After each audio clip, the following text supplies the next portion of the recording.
ध्रुव राठी नाम के एक यूट्यूबर ने अब से 4 दिन पहले अपने चैनल पर एक वीडियो शेयर की जिसमें कि उसने एस्ट्रोलॉजी को एक फेक साइंस और दुनिया भर के सभी एस्ट्रोलॉजर्स को फ्रॉड कहा। ध्रुव राठी ने जिन पॉइंट्स को वहां पर कहा है, जिन पॉइंट्स के माध्यम से उसने एस्ट्रोलॉजी और एस्ट्रोलॉजर्स को फेक साबित करने की कोशिश की, ऐसे ही कुछ पॉइंट हमारे देश के हर वो व्यक्ति उठाते हैं जिन्हें कि एस्ट्रोलॉजी में बिलीव नहीं है, और वास्तव में ये लोग वो हैं जिन्हें कि एस्ट्रोलॉजी का 1% भी नहीं आता, जिन्हें एस्ट्रोलॉजी की एक ही भी जानकारी नहीं है, और उसके बाद वे अपनी समस्या को लेकर अक्सर झोला छाप एस्ट्रोलॉजर्स के पास जाते हैं या फिर किसी ऐसे व्यक्ति के पास जाते हैं जिसने एस्ट्रोलॉजी को पूरी तरह से पढ़ा नहीं है। केवल पैसे कमाने के लिए पूजा पाठ के नाम पर वो ज्योतिष का इस्तेमाल कर रहे हैं। ध्रुव राठी भी उन्हीं में से एक है, जो कि ध्रुव राठी के नाम से ही साबित होता है।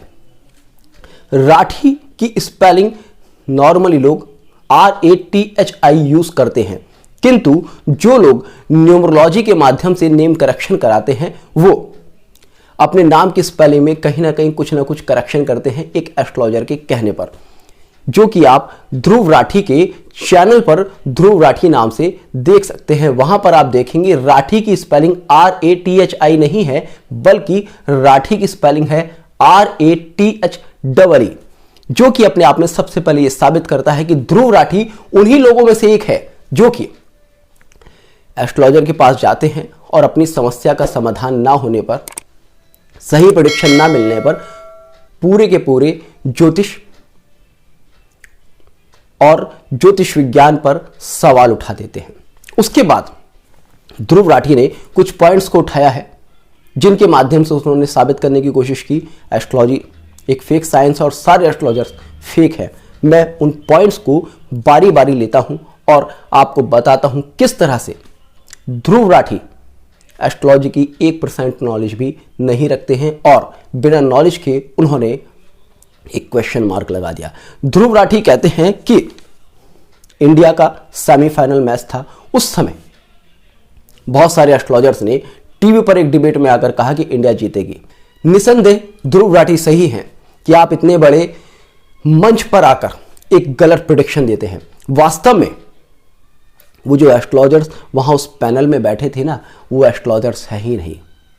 उन्होंने एस्ट्रोलॉजी को धंधा बना रखा है। प्रमोशंस के माध्यम से, टीवी चैनल्स के माध्यम से वो चैनल पर आकर, सोशल मीडिया पर आकर बड़ी बड़ी बातें करते हैं और वहां बैठकर बिना किसी एस्ट्रोलॉजिकल एनालिसिस के कुछ भी प्रेडिक्शन देते हैं। वास्तव में ध्रुव राठी जैसे लोग जो सवाल उठाते हैं वो उन्हीं एस्ट्रोलॉजर्स की वजह से उठाते हैं, किंतु कुछ फ्रॉड एस्ट्रोलॉजर्स की वजह से पूरे एस्ट्रोलॉजी साइंस को फेक नहीं कहा जा सकता। हम मानते हैं कि आज के समय में एस्ट्रोलॉजी के फील्ड में बहुत सारे 90% तक लोग फेक आ गए हैं, और उसके बाद जो सबसे बड़ा बंटाधार करने की कोशिश की है एस्ट्रोलॉजी का, वो करी है कुछ ऐप्स ने, जो कि आपको फ्री में एस्ट्रोलॉजर्स के माध्यम से कंसल्टेशन दिलाते हैं। उसके बाद कुछ पैसों का रिचार्ज आप करते हैं और वो आपको एस्ट्रोलॉजर्स की एक लिस्ट देंगे, उनमें से किसी एस्ट्रोलॉजर से आप बात करके अपना प्रेडिक्शन जान सकते हैं। उन ऐप्स पर अच्छे एस्ट्रोलॉजर्स हो सकते हैं, किंतु जिस तरह से लोग सोचते हैं कि हमने कॉल किया और एस्ट्रोलॉजर ने अपना आंख बंद की और बस सारा प्रेडिक्शन आपकी लाइफ का दे दिया, इतना इजी नहीं है। पूरे के पूरे होरोस्कोप को एनालिसिस करना पड़ता है, प्लैनेट्स की स्ट्रेंथ को समझना पड़ता है, उसके बाद जाकर किसी होरोस्कोप का प्रेडिक्शन किया जाता है। मगर उन ऐप्स पर होता क्या है, किसी ने फोन लगाया और क्योंकि मिनट्स के हिसाब से प्रेडिक्शन दिया जा रहा, तो उनके दिमाग में इतनी जल्दी कि बस आप एक कंप्यूटर की तरह फटाफट बताते चलो। और वहां पर होता क्या है, एस्ट्रोलॉजर्स भी ठीक है सामने वाले का मन रखने के लिए उसके हिसाब से बताते चले आते हैं। तो सभी एस्ट्रोलॉजर्स को या पूरी एस्ट्रोलॉजी साइंस को आप केवल इस आधार पर कि वहां बैठे 10-11 लोगों का प्रेडिक्शन गलत हो गया, या जिन लोगों से आप मिले उन्होंने आपको गलत प्रेडिक्शन दे दिया, या उनका बताया प्रेडिक्शन या उनकी बताई रेमेडी काम नहीं की, इस आधार पर आप पूरी एस्ट्रोलॉजी पर सवाल नहीं उठा सकते। उसके बाद वो कहते हैं कि बेजान दारू वाला ने और बहुत सारे एस्ट्रोलॉजर्स ने कोरोना को लेकर प्रेडिक्शन दिया कि कोरोना इस दिन ख़त्म हो जाएगा, इस दिन के बाद केसेस मिलने बंद हो जाएंगे। तो आप क्या चाहते थे कि एस्ट्रोलॉजर्स सोशल मीडिया पर आए और बैठकर कहें कि कोरोना अगले 50 साल भी ख़त्म नहीं होगा और लोग बहुत ज़्यादा मात्रा में मरेंगे? आप क्या चाहते थे कि एस्ट्रोलॉजर्स यहां बैठकर डर का माहौल फैलाए? आप ये क्यों नहीं कहते कि एस्ट्रोलॉजर्स ने लोगों के मन में एक आशा बांधी रखी कि हां, आप डरिए मत, कोरोना खत्म होने वाला है। भले ही वो तारीखें एक्सटेंड करते गए, भले ही वो नहीं बता पाए, किंतु एस्ट्रोलॉजर्स ने, आप मानेंगे कि उस समय कितने लोगों को मेंटली रिलीफ देने की कोशिश की है। अगर कोई एस्ट्रोलॉजर आपसे कहे कि भाई कोरोना होने वाला है और आपकी डेथ होने वाली है, तो आपके मन पर, आपके परिवार पर क्या गुजरेगी? तो कोरोना को तो बड़े बड़े साइंटिस्ट नहीं प्रेडिक्ट कर पाए। उसके बाद भी मैंने पर्सनली कोरोना के आने के बाद अपने चैनल पर टाइम टू टाइम लोगों को अवेयर किया है, बताया है कि कब लॉकडाउन लगने वाला है, कब कोरोना के केसेस बढ़ेंगे। तो केवल कुछ लोगों के गलत प्रेडिक्शन की वजह से आप पूरी एस्ट्रोलॉजी साइंस पर सवाल नहीं उठा सकते। उसके बाद उन्होंने कहा कि कुछ एस्ट्रोलॉजर्स ने समय समय पर भविष्यवाणी की कि दुनिया खत्म होने वाली है। तो भाई साहब, इस तरह की भविष्यवाणी अक्सर बहुत सारे साइंटिस्ट करते रहते हैं। एक भविष्यवाणी थी माया कैलेंडर की ऊपर भी, तो भाई साहब वो किसी एस्ट्रोलॉजर की भविष्यवाणी नहीं थी, एक सभ्यता थी, माया सभ्यता, जिसका कैलेंडर 2012 में खत्म हो रहा था। तो उस सभ्यता के मानने वालों का ये मानना था कि 2012 के बाद एक नई दुनिया शुरू होगी या फिर ये दुनिया समाप्त हो जाएगी। तो वो उनकी गलती है, एस्ट्रोलॉजर्स की कोई गलती नहीं है इसमें।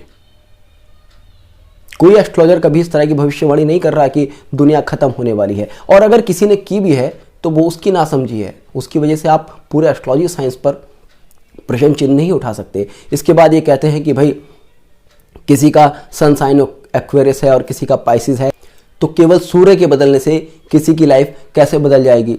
उन्होंने एक स्टडी भी शेयर की जिसमें कि उन्होंने कहा कि ट्विंस का जन्म होने के बाद बहुत सारे ट्विंस के ऊपर स्टडी किया गई और उनकी लाइफ, उनकी एंजाइटी लेवल, उनका प्रोफेशनल सब कुछ अलग पाया गया।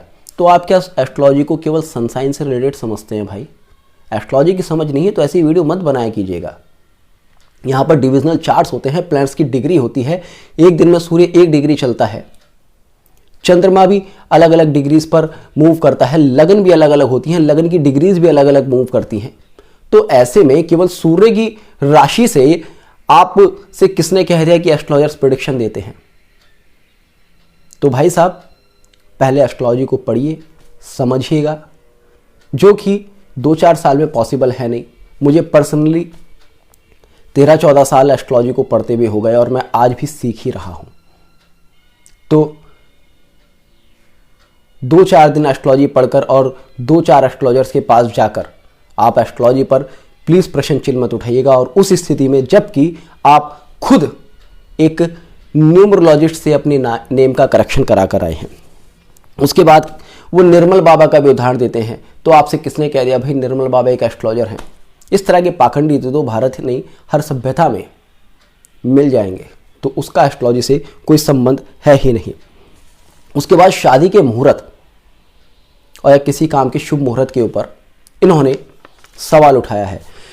तो श्रीमान जी, देखिएगा, हर व्यक्ति की एक इच्छा होती है कि हर काम जब भी वो शुरू करे किसी अच्छे समय पर करे। इसके लिए वो एक एस्ट्रोलॉजर से सलाह लेता है कि मैं ये काम कब शुरू कर सकता हूं ताकि मुझे लाइफ में कम परेशानी आए, सक्सेस के चांसेस बढ़े। वहां पर कोई भी एस्ट्रोलॉजर आपको ये गारंटी नहीं देता कि अगर इस शुभ मुहूर्त में आप कोई काम शुरू करेंगे तो फिर आपका ये काम सक्सेसफुल हो गई होगा, या इस दिन आप शादी करेंगे तो शादी टूटेगी नहीं।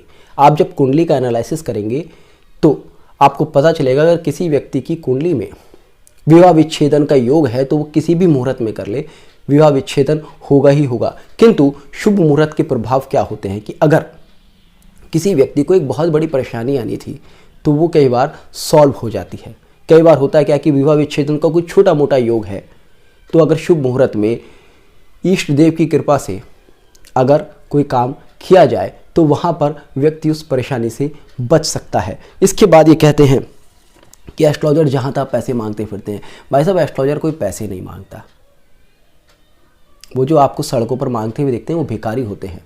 उसके बाद कुछ साधु होते हैं जो कि जीवन यापन के लिए पैसे मांगते हैं, मगर उसका एस्ट्रोलॉजी से कोई संबंध नहीं है। हाँ, ये कह सकते हैं कि वो लोग एस्ट्रोलॉजी को माध्यम बनाकर कहीं पैसे मांगने लगते हैं। उसके बाद ये कहते हैं कि फ्यूचर अनिश्चित है, पूर्व में कुछ नहीं लिखा गया है।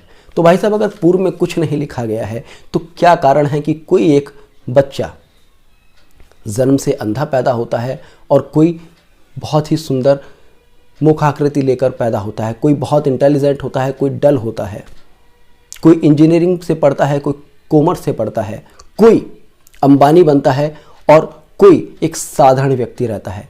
तो ये पूर्व निश्चित है। और मानो या ना मानो, आप सभी अपनी लाइफ में देखेंगे कि कहीं ना कहीं हम सब एक पूर्व निश्चित भविष्य के साथ ही चल रहे हैं। क्या कारण था ध्रुव राठी जी की आप एक यूट्यूबर ही बने? आप किसी और फील्ड में क्यों नहीं जा पाए? आप कोशिश करके देख सकते हैं। भविष्य अगर पूर्व निश्चित नहीं है, जीवन अनिश्चित है, तो क्या कारण है कि जो आज आपके पेरेंट्स हैं यही आपको मिले, कोई दूसरा परिवार आपको क्यों नहीं मिला? क्योंकि भविष्य पूर्व निश्चित है और उन निश्चित भविष्यों की संभावनाओं को जानकर ही एक एस्ट्रोलॉजर किसी व्यक्ति को रेमेडीज बताता है, उपाय बताता है और उसके जीवन में कुछ प्रॉस्पेरिटी लाने का प्रयास करता है।